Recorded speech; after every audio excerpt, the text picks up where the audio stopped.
two. Good morning. Good morning. I think we are live. Good morning, Christian. Good to see you again. Good morning, Jason. Good to see you. And good morning to everybody who's out there on the internet right now and maybe on our Facebook page.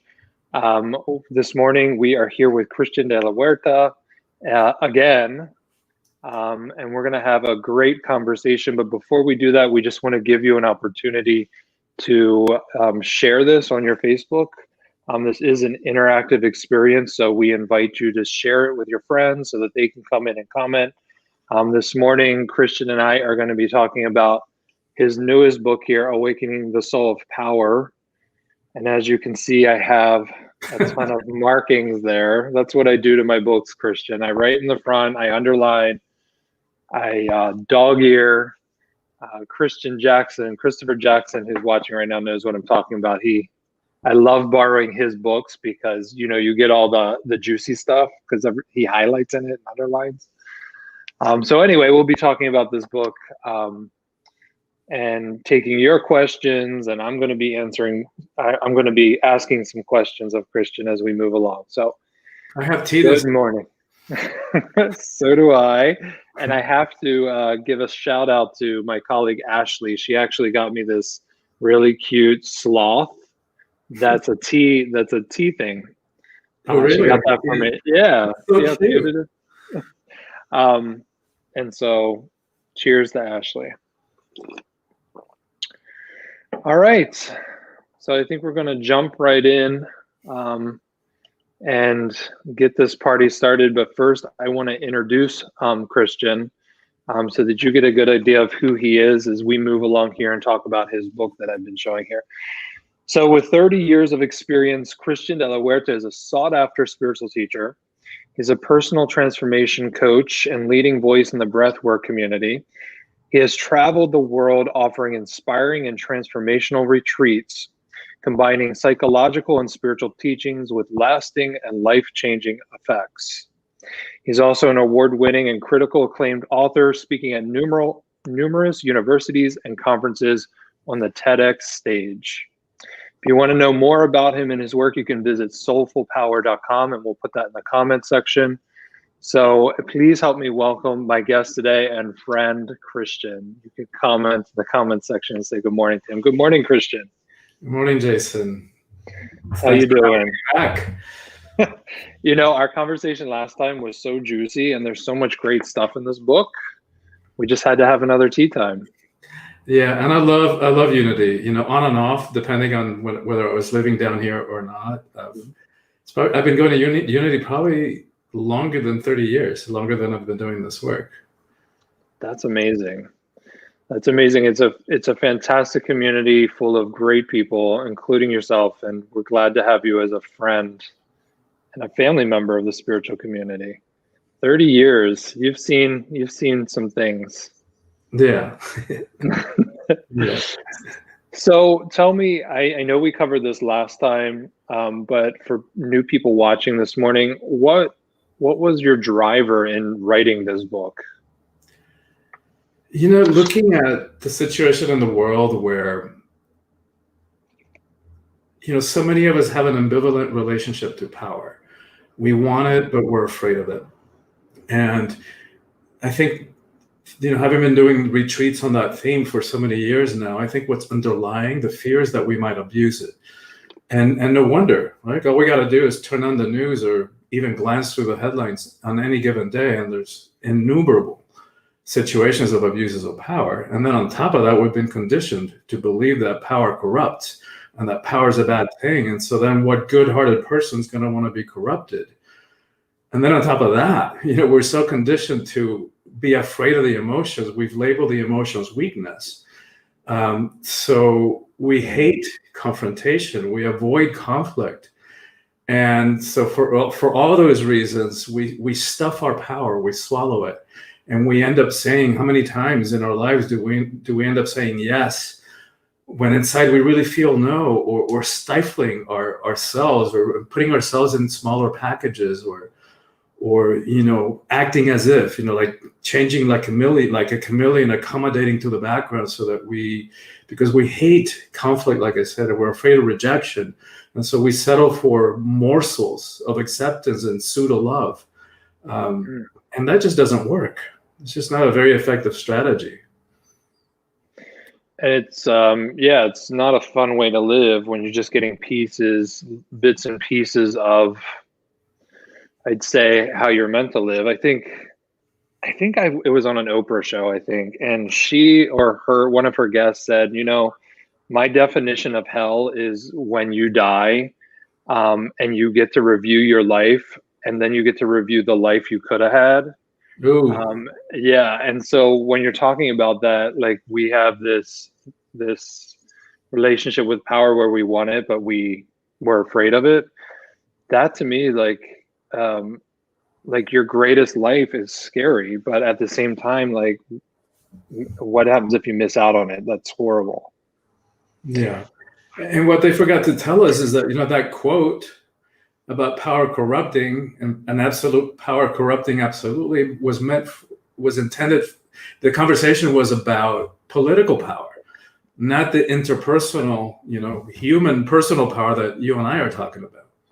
Mm-hmm. And I think later we're going to be talking about, like, what you call power plays, and that has everything to do with your power and bringing it back. Your book, Awakening the Soul of Power, How to Live Heroically and Set Yourself Free. I wanted to make sure that I read that tagline, how to live heroically and set yourself free. And so as we move along this morning, Christian's going to be sharing with you some of his tips from the book. I mentioned the power plays that go along with that tagline. I just want to take a moment to give a shout out to some of our guests that are joining us. Angela, good morning. Roslyn, good morning. Christopher Jackson, Carmelo, Nick Sortal, good morning. Good morning. If you have any questions, put them in the comments. Otherwise, I get to ask all my questions of Christian. So you asked great questions, Jason. You asked some really great questions last time. Thank you. So we're going to turn to page 17, because this is where I want to start off with. And I'm going to read the first paragraph, and then I'm going to ask my first question. So this is chapter 3 of Christian's book. And the first paragraph says this: although this book is clearly for anyone wishing to step more fully into an authentic expression of soulful power, it has a particular message for women. This stems from my conviction that the single most thing that needs to happen in our world is the empowerment of women. The world is off balance when it comes to power between the genders, and that imbalance of power is at the root of most, if not all, of the problems we collectively face. So I totally agree with you, Christian, but I want to ask you this morning, why do you think empowering women is the single most important thing? Yeah, because I landed on that belief a few years ago when I was contemplating, the world that we live in and all the situations and all the challenges and, all the stuff that we're facing. And I was thinking strategically, like, what is one thing that would impact everything else? And, as I see it, when women are in 50% of power, we're going to have a very different relationship to all of it, to war, to poverty, to hunger, to wealth distribution, to social justice, to how we treat the environment. And it's not to idealize women or put women up on a pedestal. Women are also capable of abusing power, as we all know. But it's because the world has been running so dramatically off balance for the last several thousand years. And we could say that that's what we're experiencing now in these chaotic and uncertain times, that we're actually witnessing the end of the patriarchy. Because a lot of these systems are just no longer sustainable. And the way that we've been doing things, that our relationship to power, our relationship to all those things that I was just talking about, are just no longer sustainable. So even though it's a scary time because everything's kind of, up in the air, And the transition's not necessarily going to be graceful and even peaceful as we're witnessing right now. It's ultimately a good thing and a necessary thing. And I also want to say that balance, it needs to start here. It needs to start within. If we expect to find that balance between the masculine and the feminine in the world, we've got to first own it here. Because we all have those masculine and feminine energies coursing through us.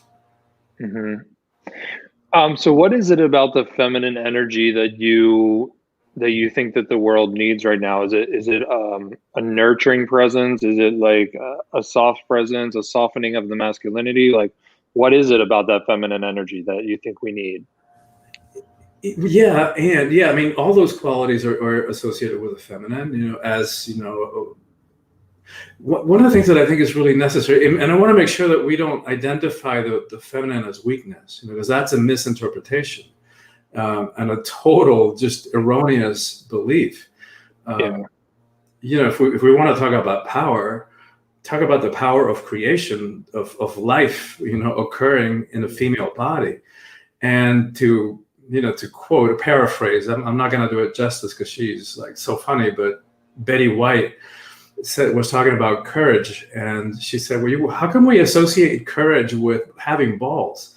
Those things are like weak, just thump them and the guy bends over and collapses in pain. You want to talk about courage and power? Let's talk vaginas. Those things take a pounding. That sounds like something Betty White would say. And thanks for that reminder, Christian, that weakness doesn't go with feminine energy. And it's like it's error thinking. I now that I look at it, I've caught myself associating the two once you said that. Or let's even think about the goddess Kali, who was summoned by the male deities because they had been involved, Hinduism, they had been in this battle with demons, and they were losing the battle because every time they slayed one of them and a drop of blood fell on the ground, another demon would burst forth.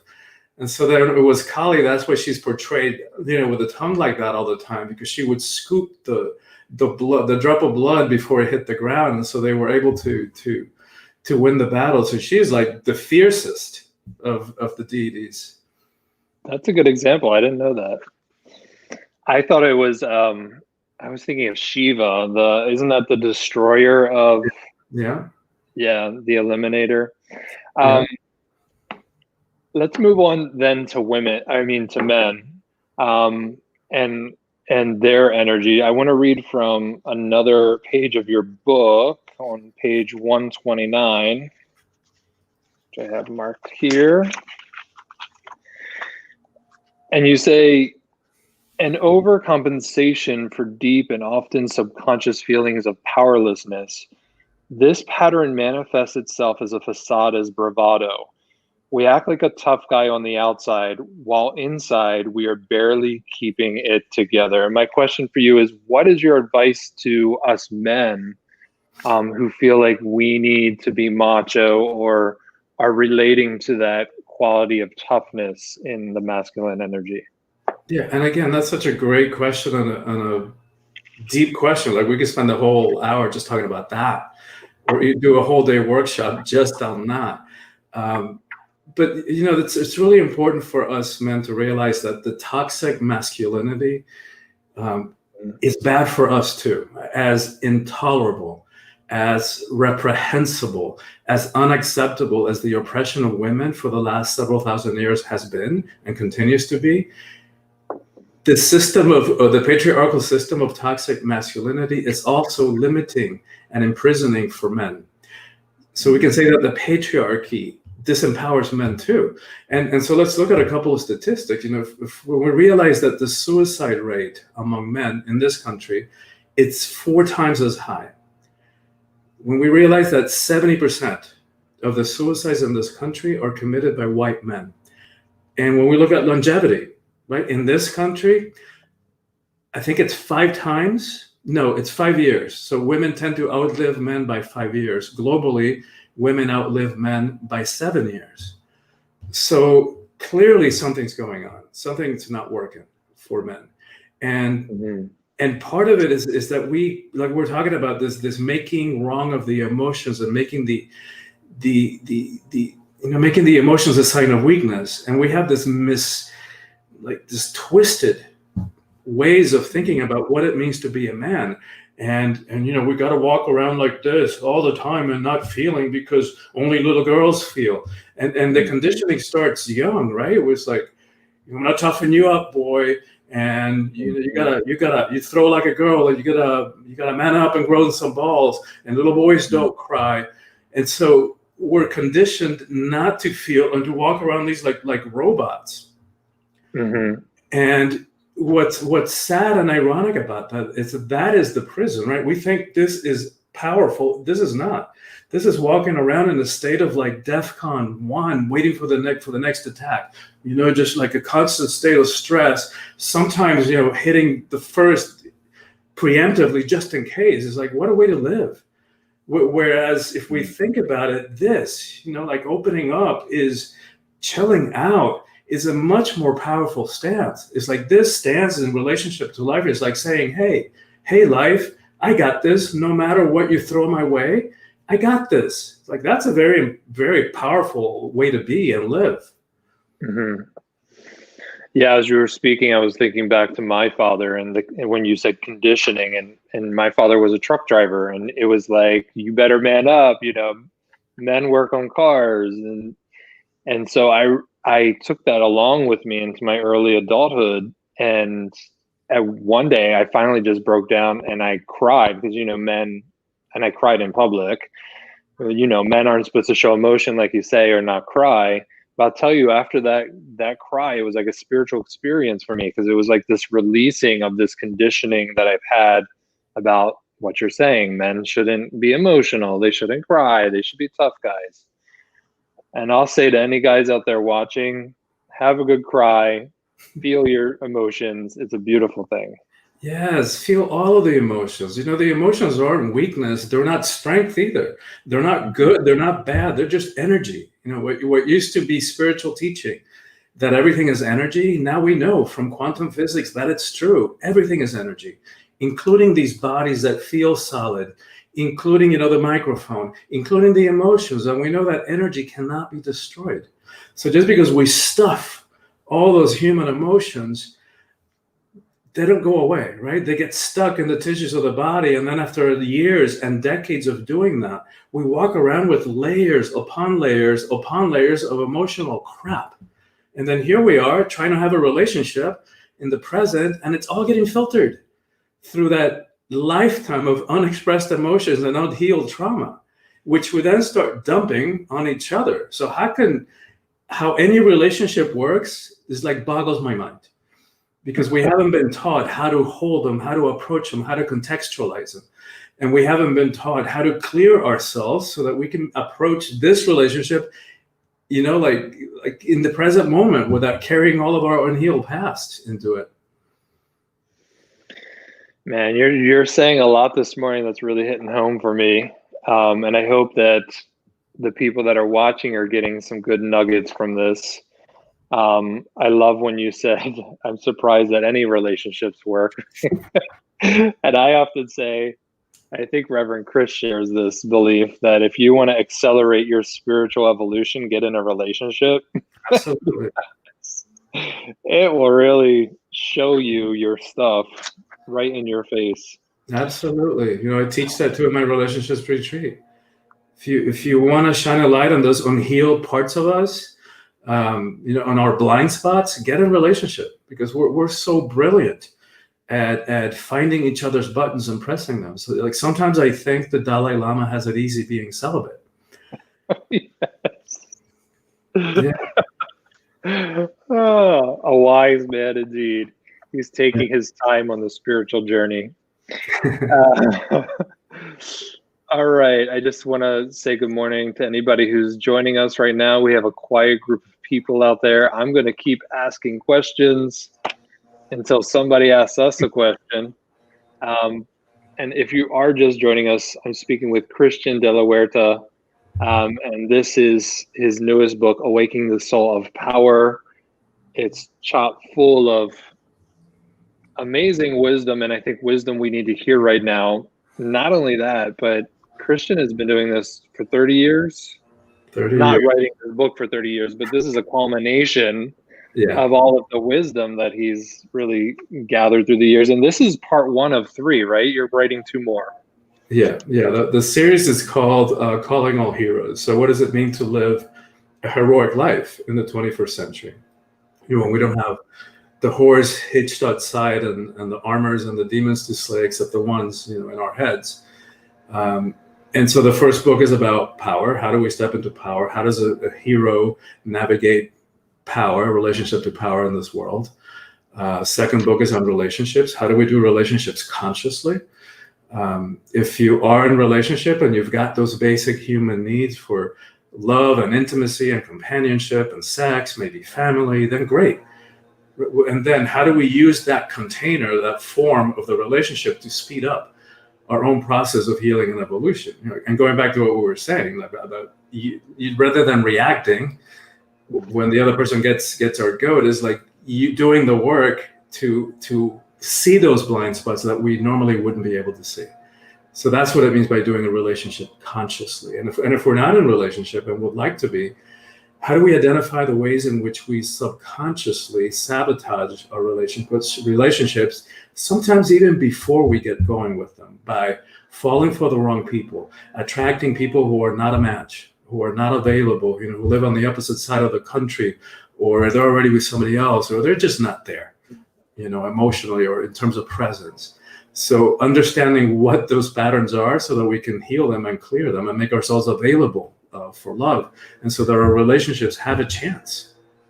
Mm-hmm.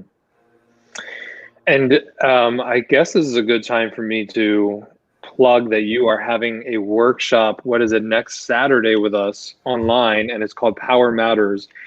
And many of the things that Christian's sharing right now, you'll get a chance to work on in his workshop. I'm not exactly sure the things that you're going to use, but I know you're talking about reclaiming your power, because that's very important right now. Yeah, we'll definitely talk about understanding the different types of power, so that we can begin to own our own expression of power, and find ways of expressing it that are congruent with who we are. And then, of course, depending on who's in the group and what the issues that we're facing, we can go into relationships. We can take it in any direction that we want to go with. The third book is on life purpose and conscious leadership. So if you want to sign up for that workshop, you can do it through Unity on the Bay's website. Just look for Power Matters. It's happening this Saturday at 10 a.m. online, so you can get a chance to spend 2 hours with Christian online in your PJs if you want. Don't even have to brush your hair if you don't want to. Just show up. This is an important workshop. You're getting a lot of gems today, but you're going to go deeper in that workshop with Christian. It's next Saturday, right? It is next Saturday, yes. The 23rd. So we actually have a question, Christian. We have a question from one of our watchers. I'm going to bring it on the screen here. He says, Christian, would you speak about the relationship with the divine, the great spirit, the universal life force as a central relationship? Thank you, Ed, for that question. One of the main teachings in this first book is understanding what the ego mind is. And we don't have time to really get into it, what the ego is, because it takes a while to dive more deeply into it. But a great metaphor that gets us right into the conversation is if you put a baseball in the center of a stadium, that's what the ego mind is. Who we are is actually the stadium. And we've allowed this tiny, tiny, tiny part of who we are to think that it is all of who we are. And we end up making critical life choices. Do I get into this relationship, or do I leave this one? Do I take this job opportunity that might require that I move somewhere else? Do I sign up for this coaching virtual program that's gonna change my life? But we make all those choices from a very limited and always fear-based perspective. The ego is also the source of all our suffering, right? it's like we could say that when we think of the Homo sapiens sapiens, the Latin term for humans, for who we are, we can translate that as humans who know that we know. So it's that self-reflexive consciousness that allows us to be as intelligent and to as successful as a species as we are. And there's a catch to that. It's the ego is what allows us to have that individual identity. This is Christian, that's Edward, and that's Jason. So it's both a good thing, and it's the source of all our pain and suffering, because now when humans evolved the ego, now we can have loneliness, we can have a sense of abandonment issues like so many of us do. We can have a sense of our own mortality. We can feel separate and depressed. And so both and so what you're talking about, like experiencing the central relationship with the life force, is understanding what the ego is, so that we can pop outside of its limited ways of being and all its machinations and shenanigans that the self-inflicted mind F that it does on us, that we do on ourselves, so that we can have that experience of ourselves as the stadium, whatever you call it. Whether you call it higher power, whether you call it whatever you want to call it, it's our own piece of sacred real estate that expresses itself through us. And again, what a huge question. We can spend a whole hour on that as well. Edward, let us know if that answered your question, or you have any follow-up questions.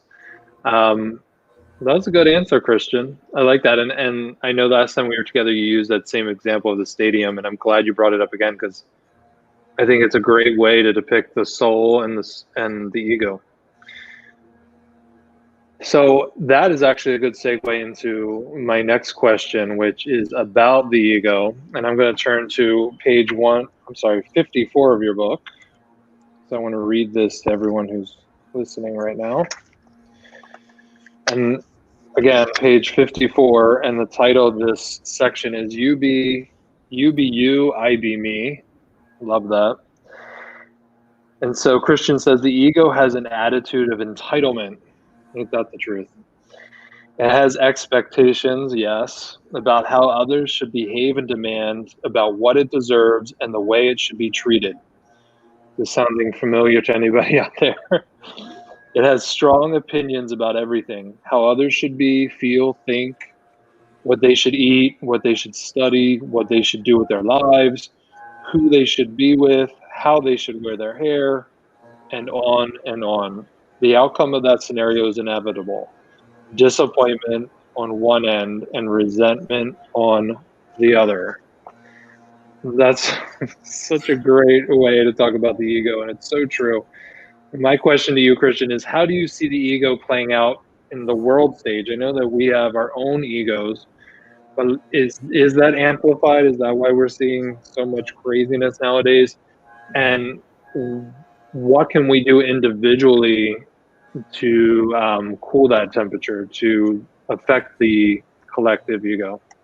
Yeah, that's a good question, Jason, and it is the tragic state of affairs that the world is being run by the ego, and that we're still at a tribal state of consciousness, and so being stuck in that level of separation and separate identity, that's what we can otherize people. We can make an enemy, or be afraid of the other, be threatened by the other. The ego is also, shows up in what I call the theological pissing contest. My God is bigger than yours, which is another one of the reasons that we fight so many battles and wars, and how ridiculous, to kill each other in the name of God. It's just absurd. And the ego is what's running the world, right? So the ego is what's the cause for divorce and the cause for war. It's what's running the White House. And love him or hate him, and I'm not even approaching this from a political perspective. It's more from like understanding the human state of affairs. One way in which Trump is serving all of us is like he's magnifying for all of us what the ego is and what it looks like. And we all have it. So it's not demonizing him. He's just like doing it and showing us to the max. Like, what further evidence do we need that you can have all the money you and all the power in the world, and it's not enough? Like, you're still thin-skinned and so dependent on external validation and what people think of you, and you take everything personally, and you're so defensive, and you're stuck in victim mode. It's like, that's the human state of affairs until it's not, right? Until we understand the ego so that we can transcend it and break free from it. When you're dealing with a big ego, because they tend to come out when you're arguing, especially in relationships, when you're dealing with a big ego, like, what is the best tactic? I mean, is it just a losing game if you just keep fighting back and forth? Like Eckhart Tolle says that, like, when we get hurt, there's a pain body inside of us, and the first thing we want to do is sort of displace that pain on other people. So I guess my question is, like, how do you diffuse an ego-based argument? Is there anything that you can do personally? Yeah, and I like Tolle's teachings on the ego, other than this book, but in complete humility, because this book goes a lot deeper into the how the ego works and how you transcend it. But I like the way that he speaks about the ego in broader ways. So in the middle of an argument, and nipping it at the bud is better, right? Like, before we go over the waterfall. So as soon as we hear, like, we feel like they say something that hurts, because the ego takes everything personally, right? So the first step is, it's like, rather than reacting, which is the ego's all about reactivity. Like, you hurt me, I'm going to hurt you right back. You found one of my buttons, I'm going to find one of yours, and get you right back. So it's going to be up to us to take the higher road, right? Those of us who have more self-awareness, who have an interest in peace, in interrelations and international peace. And it's heroic, that's why all this stuff is nothing short of heroic, right? So rather than reacting, which anybody can do, rather than, hurting somebody else, which anybody can do, insult them, find one of their weak spots, we've all done it. It doesn't take a lot, right? So, but this takes a lot. It's like, ouch, that hurt. Let me take a breath. Let me choose how I'm going to respond. Right? And if we want to really get the most out of that interaction, if you need to buy time, buy time. It's like, hey, Jason, I really want to get through this. I'm not able to do it right now. I'm going to go sit by the bay for 5 minutes. I'm going to go walk around the block for 20 minutes, and then I'll be back. I'm not bolting. I want to get through this, right? So we take that time, we buy some time, and then we start looking at this. It's like, wow, why did that hurt? Right? Because the very same act could have elicited a completely different response in somebody else, right? I can't remember if we used the example last time, but say that you and I have a lunch ongoingly, and this isn't true, but say that you show up 20 minutes late, and they're all huffy and puffy and like, that Jason is so selfish and doesn't care for my time. He only values his time. Whereas, say, Chris also has lunch with you, and you show up 20 minutes later, and he's like, great, I have 20 minutes. Let me catch up on that phone call or return that email. Well, I get to go on Facebook or social media, right? So very different responses to the same behavior. So why is it that hurts me so much? Why does it upset me so much, right? And so if we're willing to do that work, then we can get to the core issues that are underneath it. Because if we really start unpacking that example, it's not about being late. It's not even about you personally. It's when anybody shows up late that it evokes that reaction in me. And I don't have that, by the way. It's just a hypothetical. And I don't know anything about whether you're timely or not. I suspect that you are. You're not? I'm timely. I was going to say I'm never late. Yeah, I figured as much. At least in our interactions, you've always been right on time. Yeah. So that's why I used it, because it's a safe example that doesn't go very deeply. But if I wanted to get the most out of that experience, right, I would start analyzing, why is it that when he shows up late, I take it personally? Why does it upset me so? Because it's not just about Jason, it's when anybody shows up late. And in fact, zoom out even further, it's not just showing up late, it's when they cut me off in traffic, when they cut me off in conversation. It's the same feeling, a very similar feeling about not. So what am I really feeling, right? And I'm going through it pretty quickly, but what's underneath that is not feeling respected, not feeling loved, not feeling, worthy, not feeling valued. And so, whoa, that's the deeper issue, which really has nothing to do with Jason. No, it's my shit. Oops, sorry about that. It's my crap. It's my stuff, right? And only I can heal that. But so then in that case, if we use our relationships consciously in that way, then it's like, thank you, Jason, for being late, so that it allowed me to see that I have this button that I can do something about now, right? I can heal that because I can understand that of course I'm worth it. But that was a blind spot. I didn't realize I still had layers of that going on. So now I can do something about it. I can go to therapy, I can go to breath work, I can do whatever I need to do, so that I can heal that misunderstanding, that belief that I'm not good enough, or that I don't deserve respect, that I'm not worthy of love. What is it? Whatever that is. Mm-hmm.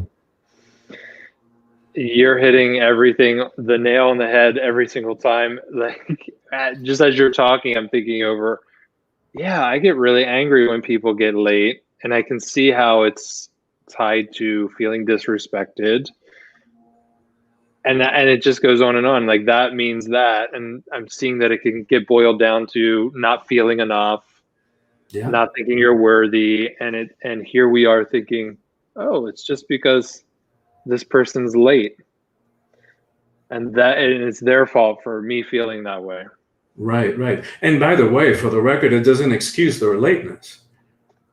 That's a separate issue, which we can handle, right? In whatever way we choose to handle that. But if we don't, Carl Jung talks about how we attract people into our lives and we create situations so that we can heal parts of us that are unhealed and that need healing and that we're not seeing, that is a blind spot. So that's when we approach life and relationships that way, then the people that get to us the most, they can be our greatest teachers because they can shine a light on those blind spots. It's like, wow, I didn't know I had that. And so going forward, right? So we do the work first. That's the primary thing, so that we can heal ourselves. Because it's my button, right? If I can say, well, screw that, I'm never going to have lunch with Jason again. I start having lunch with Ed. Guess what? He's going to start showing up late until I heal that under the surface issue, because it's my stuff, right? So say that I've done my work and I've healed it. Probably we're going to stop attracting people that show up late. Because we already don't need that lesson anymore. And in the meantime, if we want to handle that, if it's a relationship that we value, then I can say, you know what, Jason, I love you and I love our relationship and I love our weekly lunches, but I have to tell you that every time you show up late, I feel disrespected. I feel not valued. I feel not cared about. And so notice the difference, right? We're not pointing the finger. The ego is great about blaming and pointing the finger and making stories and adding meaning. So because normally what we would say was like, you're always late, which forget it. And every time we use a word like always or never, forget it. The other ego that doesn't even know it's an ego yet might be looking you in the eye, but it's not even thinking. It's like going back in time to that one time in 1993 where it wasn't late. So that it can say then, well, that's not true. I'm not always late. And technically it's true, right? Technically it's right. So we own our experience. And rather than saying you did this, it's like, hey, you know what? When you do this, I feel. Which is actually going back to that place of vulnerability that we were talking about earlier, right? Because this, and pointing the finger and crossing people out of our lives, like anybody can do that. Yeah. Doing this is heroic. Right? And it's risky. It's vulnerable because you could say, well, screw you. That's your problem. Then I know, right? Then I know that this may not be a relationship that I want to spend a lot of time on. But more often than not, when we come from that place of authenticity and we're really bearing ourselves, the other person is going to respond. Like, wow, can't we work this out a different way? Yeah, I've had those type of experiences. I call it diffusing the other person's ego, and you just sort of see them melt into this other place of don't even want to call it humility. It's just like this softening of them. As you were talking, I was thinking about another way that I've heard people talk about these real angels in our lives, the ones that are showing us our stuff, but they parade around as demons. But the saying goes, these people come into your house, they walk down into your basement and grab the thing that you've been hiding away, and they bring it upstairs and say, hey, I think this is yours. And, like you were saying, we get pissed about it, but these are the true gifts. These are allowing us to put together the pieces of ourselves that we've put into the basement. Yes, and if we, that's so beautiful. I love that metaphor, that image. If we do the work, right? If we do the work, like going back to that example, if I do my work so that I see, oh my God, it really wasn't about Jason. This is about my feeling of not feeling good enough. And I do my work, and now I know that I'm good enough, right? Then anybody can show up late. Anybody can cut me off in conversation, and it doesn't bring up my stuff. So it really is about freeing ourselves. Right? Because if I carry that late button with me, then anybody, all I have to do is to get my go to show up late. How easy. And then they got me. Got me all worked up. I have more work to do on that late thing because I'm attracting a lot of late people. So I got to get on that. I think it's them, really. I just think it's them. We actually have some questions, Christian. They've been coming in and we've been yakking. What role does the ego play in spiral dynamics? I'm going to put that on the screen. What role does the ego play in spiral dynamics? I don't know what spiral dynamics are. Do you? Yeah, I'm not sure, Jody. And hi, Jody. But I'm not sure what you mean by spiral dynamics. Get back to us, Jody, if you in the comments. If you can be more specific about that, we'll get it answered. But we'll take this question from Ashley. You talk about doing the healing work. What action should someone take to heal, to break a cycle? And again, it'd be great if it was a more specific question, but in using the same example, in me like owning that is my stuff, and in me intervening and approaching and saying, hey, Jason, can't we do this a different way? That breaks the cycle. And sometimes even by not reacting. I was working with a woman, probably been married for 30 years. Not too long ago, a couple of years ago, and she and her husband had this behavior loop where he would come in from wherever he was, and he would put their keys on the kitchen counter or wherever he put it that was the wrong place, and then she would either withhold or she would snap at him, and then it becomes the battle of the egos, right? You say this, I say that, until one of us explodes. So then we had this conversation about the ego and about reactivity, and she said, all right, I'll try it. And so we had about 2-3 weeks between that session and the next.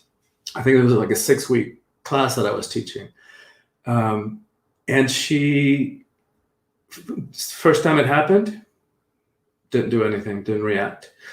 Second time, didn't react. Like she was feeling it inside, but she did not react. Long story short, by the next time we saw each other in the next session, the guy had stopped putting the keys in the wrong place because that ego had nothing to buck up against. And sometimes the ego reacts and does things just to it's a power struggle. It's just trying to win a battle. We're trying to get your goat. And if it has nothing to buck up against, then it gets bored. Mm-hmm. Yeah, Neil Donald Walsh, one of my favorite authors, he says that there's one thing that humans will give up everything for. And when he says humans, he's talking about the ego. We will give up everything for the chance to be right. And it starts wars just because people aren't willing to not be right. And that's the ego. That's the ego, right? That's the ego has that need to be right. That's also one of the behaviors of the ego. And so how do we break out of the cycle, Ashley, too, is like, do we begin to disidentify with a baseball and re-identify with a stadium? Right? So we begin to, and you can even say it like, oh, that's my ego who's feeling so upset. Like the big us, the soul part of us, the stadium part of us, like it doesn't care that you showed up 20 minutes late. Like it's living outside of time. So it's the little ego, the one that takes everything personally. So if we begin that practice of disidentifying and even use that word, rather than you did this to me. It's like, no, you didn't, right? They're just doing what they do. The ego takes it personally. And so we begin to like separate ourselves, like, oh, wait, my ego really got hurt by that, right? And this is within ourselves. Of course, we don't have this conversation with someone else unless they know the languaging and they're in this path with us and knows how the ego works. Yeah, we could go on and on and on about the ego. I know that you have many pages within your book that talk about it, and I wish we had time to talk about the ego masquerading around as spirituality, but that's like a whole nother tea time, because you got to pay attention to the ego. It's very sly and cunning, and just when you think you've transcended it, you haven't. Oh yeah. We're going to take the spiritualized ego, right? Because it uses spiritual teachings to win an argument, to be right. Righteous indignation. Yeah, it's just when you think you've mastered it, you haven't. It's like it's crazy. I invite everybody. One practice that I used in the past is every time you have like a thought that's stressful, or even whenever you can slow down and just notice some of the thoughts you're having, get them on paper, because when you freeze them in time like that, sometimes for me, you can circumvent the ego. And because if the thought remains in your mind and you don't freeze it in time, the ego is going to capture it and rationalize it and have its way with you. That's what it does. It's cunning. It's sly. Yeah. I want to take this question before we wrap things up, because it's already 9:47. Can you believe it? Yeah. Time flies when I'm talking to you. Yeah, we could talk about this all day. Yes. And by the way, I've been doing a bunch of podcasts, and you're one of my favorite interviewers. Oh, nice. Thank you. Really great questions, and it's a very natural conversation back and forth. Awesome. Well, I love having you on here. We're going to have you on again, but I have to get some other guests on first, okay? So here's the question. I think it'll fit on here. Christian mentioned being in a tribal space. How do we go from tribal to recognizing we are all one and living from spirit collectively? Can we get there? Sometimes it seems like the collective ego of certain groups control our world. Well, I would delete the sometimes. It is the ego individually and collectively ruling the world right now and running the world. And I know, Jody, I mean, I feel I don't know if hopelessness might be too strong a word, but the concern about, are we ever going to be able to pop out of this ego level of consciousness? And it's not easy. I mean, like, even for one of us to do, it's heroic. It's really heroic work. And I get it, like sometimes when I look at what's going on in this country, when like, how do we bridge the gap so that we can have a conversation with the terrorists, whether, here or others in different parts of the world that think that I may not even be human, that I'm satanic, or, all the things that we project on each other, or what can I do about the environment? Sometimes I can really drop into like, well, I'm just going to go to the beach and have a lot of sex and eat a lot of dark chocolate. And then I bring myself back, right? Slow down, dude, chill out. What can I do? Right. And so what I know I can do is continue to heal myself, continue to evolve spiritually, continue to be really mindful of my ego so that my ego is not running the show. and then help as many people to do the same. Okay, and okay, that I can do, right? That I will do. So it begins here, right? It begins here, and it goes back to Gandhi and being the change. Is like what so many teachers are saying. It's like it's got to start here. If we expect for there to be peace and understanding and acceptance and justice and equality in the world, it has to start here. And that's the stuff of heroes, right? To attain that level of freedom and declare ourselves a peace zone.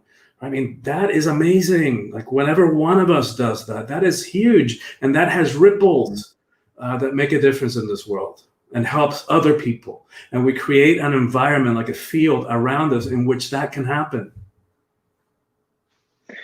Yeah, I say it's giving people the permission to do it for themselves. And I love when people lead by example. I think that's the greatest way to teach people, live your life and live it greatly so that other people have a great example to live by. Jesus. It's the As only we say. way. It's the only way. I mean, those are the teachers that have credibility for me.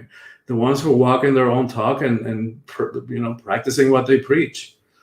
And it's that humility that, it's also part of, when we talk about the different kinds of power, that soulful power that's humble and doesn't have anything to prove to anybody. It just is. I'm breathing that in. It's a great space to be at. We didn't get a chance to go into the victimhood part of your book. Maybe next tea time. But but I do, as we wrap up here today, I just want to hold your book up one last time. This is the first book of 3. This is the first one written. Christian's working on the other 2, but it's called Awakening the Soul of Power. And the tagline is how to live heroically and set yourself free. You can go over to Christian's website, soulfulpower.com, and find out how you can get a copy of this. I highly recommend it. You see, I've been reading and making notes. And if you don't want to get the book, then come to Christian's workshop, because you're going to get a chance to spend 2 hours with him going over the topic Power Matters.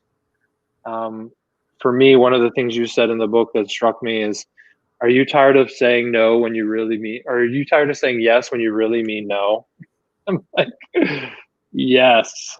Yeah. So if you're saying that to yourself, or if you're people pleasing, or if you're playing the victim, it's time to regain your power and live freely.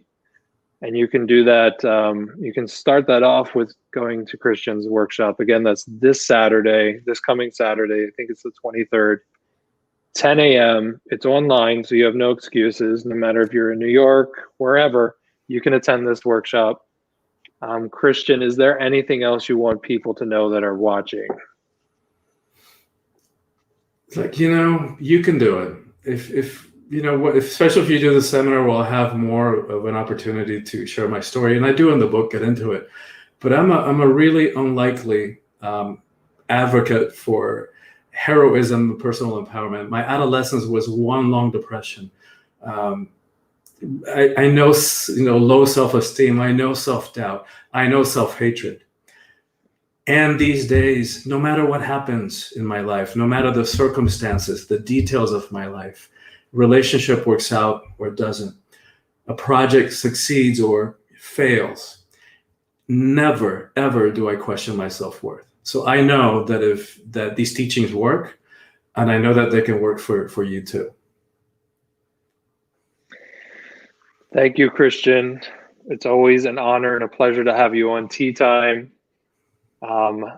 I need to finish your book. I'm thoroughly enjoying it, but I'll get to it. I'll end it soon, and we're going to have another Tea Time, like I said, later this year. Thank you, everyone who joined us this morning and asked questions. We're going to go ahead and put this up on our podcast in a few days so you can enjoy it again. Check that out. It's Positive Spiritual Living Podcast.